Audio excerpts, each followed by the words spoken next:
आप सबका खैर मकदम है कश्मीर लाइव के लाइव अपडेट्स में। आज 20 जुलाई है और आज के दिन पर पहले से काफी लोगों की नजरें थी, क्योंकि जो जम्मू कश्मीर में इलेक्टेड गवर्नमेंट है, रूलिंग पार्टी जो जम्मू कश्मीर नेशनल कॉन्फ्रेंस, उन्होंने कुछ दिन पहले ही अनाउंस किया था कि आज यानी 20 जुलाई को वो दिल्ली के जंतर मंतर में एक प्रोटेस्ट ऑर्गेनाइज करेंगे, जहां पे वो बैठेंगे उनकी डिमांड रहेगी कि जम्मू कश्मीर में स्टेटहुड को रिस्टोर किया जाए।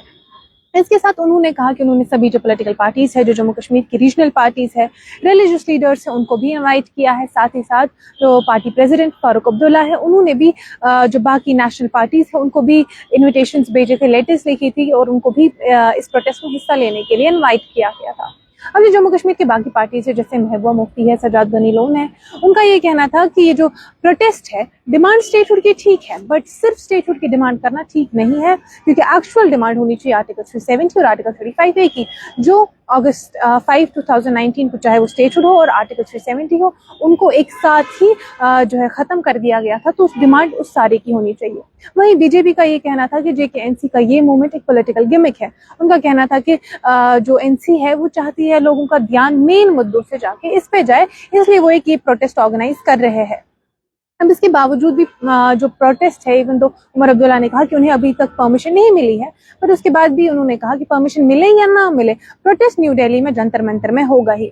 अब इसके बाद जब कल जो जम्मू रीजन है, वहां पर काफी ज्यादा बारिशें हुई, रजौरी पुंछ बेल्ट में काफी बारिशें हुई, तकरीबन 10 से 11 लोगों की मौत भी हुई, कई लोग जख्मी हो गए, कई लोग मिसिंग हुए, कई मकान दुकानों को नुकसान हुआ। तो उसके चलते जो उमर अब्दुल्ला है, जो ऑलरेडी दिल्ली पहुंच चुके थे, वो वहां से जम्मू के लिए रवाना हुए। उन्होंने कहा कि उनके लिए अभी जरूरी है कि वो जम्मू जाए, बट प्रोटेस्ट अपने शेड्यूल के हिसाब से होगा और जो JK-NC के पार्टी प्रेसिडेंट है फारूक अब्दुल्ला, वो उस प्रोटेस्ट को लीड करेंगे। बाकी जो सभी MLAs MPs हैं, उनका ऐसा कहना था कि वो उसमें हिस्सा लेंगे, बस वो वहां पे नहीं रहेंगे। अब जब ये प्रोटेस्ट आज होना था, इसी के साथ साथ एक और प्रोटेस्ट था जो सेम वेन्यू सेम डेट में ऑर्गेनाइज किया जा रहा था। CJP जो शुरू हुआ कुछ महीने पहले एक पॉलिटिकल सैटायरिकल मूवमेंट के तौर पर, वो बैठे थे जब नीट का पेपर लीक हुआ। उनका कहना था कि जो इंडिया के एजुकेशन मिनिस्टर है धर्मेंद्र प्रधान, वो रिजाइन करे, और उसी सिलसिले में जो लद्दाख के सोनम वांगचुक है, वो हंगर स्ट्राइक पर बैठ गए और उनके साथ कुछ और स्टूडेंट एक्टिविस्ट भी थे जो हंगर स्ट्राइक पर बैठ गए।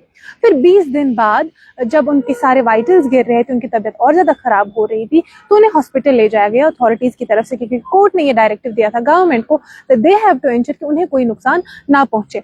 जो वहां पे फेलो उनके प्रोटेस्टर्स है, जो स्टूडेंट्स है, उनका ऐसा कहना था कि उनको इलीगली हॉस्पिटल ले जाया गया और उनको इलीगली वहां हॉस्पिटल में बंद रखा जा रहा है। तो अब इस सिलसिले में जो 20 जुलाई है यानी आज, उन्होंने भी एक प्रोटेस्ट ऑर्गेनाइज किया। उन्होंने भी सभी जो पॉलिटिकल लीडर्स है, पार्टीज है या लोग हैं, उनको बुलाया था वहां 20 जुलाई को, और उन्होंने कहा था कि वो उनके सपोर्ट में वहां आए। अब जो ये दो मेन प्रोटेस्ट है जो एक ही दिन में एक ही जगह पे ऑर्गेनाइज होने थे, तो CJP के प्रोटेस्ट के हवाले से दिल्ली पुलिस ने कहा कि ये प्रोटेस्ट इलीगल है और वह दिल्ली में आयद हुआ सेक्शन 163 ऑफ BNSS, जिसके तहत वहां अगर 5 से ज्यादा लोग एक साथ जमा हुए तो वो इलीगल करार कर दिया जाएगा और उन पर एक्शन भी हो सकता है। और इन्हीं रेस्ट्रिक्शंस के चलते वहां पे जो बाकी कई मेट्रो स्टेशन को भी बंद कर दिया गया और रिस्ट्रिक्शंस भी आयद हुई। अब इसी वेन्यू में, इसी लोकेशन के अराउंड NC का भी प्रोटेस्ट होना था। तो जब ये सभी रेस्ट्रिक्शंस CJP के लिए आयद हुई, ये कहीं ना कहीं NC के प्रोटेस्ट को भी इम्पैक्ट करती। यहाँ से NC का कहना था कि परमिशन अभी तक मिली नहीं। तो इसी सिलसिले में आज सुबह जो पार्टी है, उन्होंने कहा कि प्रोटेस्ट की लोकेशन चेंज हो गई है। अब जंतर मंतर की जगह प्रोटेस्ट पृथ्वीराज रोड पे होगा, जहाँ पे JK हाउस है दिल्ली में। तो वहां पे अभी सारे जो फारूक अब्दुल्ला है, बाकी सभी MLAs है, कैबिनेट मिनिस्टर्स है, वो जमा हुए हैं और वहां पे प्रोटेस्ट चल रहा है। अब जो एग्जैक्ट डिटेल्स है वहां से अभी तक क्लियरली मौसूल नहीं हुई है कि वहां पे, क्योंकि उम्मीद लगाई जा रही है कि जो फारूक अब्दुल्ला ने बाकी सभी नेशनल लीडर्स को भी इन्विटेशंस भेजे हैं। अब ये देखना बाकी है कि वो आते हैं, किस तरीके का सपोर्ट इसको मिलता है और फिर इस प्रोटेस्ट के बाद आउटकम क्या रहता है। आज के इस अपडेट में इतना ही। आप देखते रहे कश्मीर लाइव।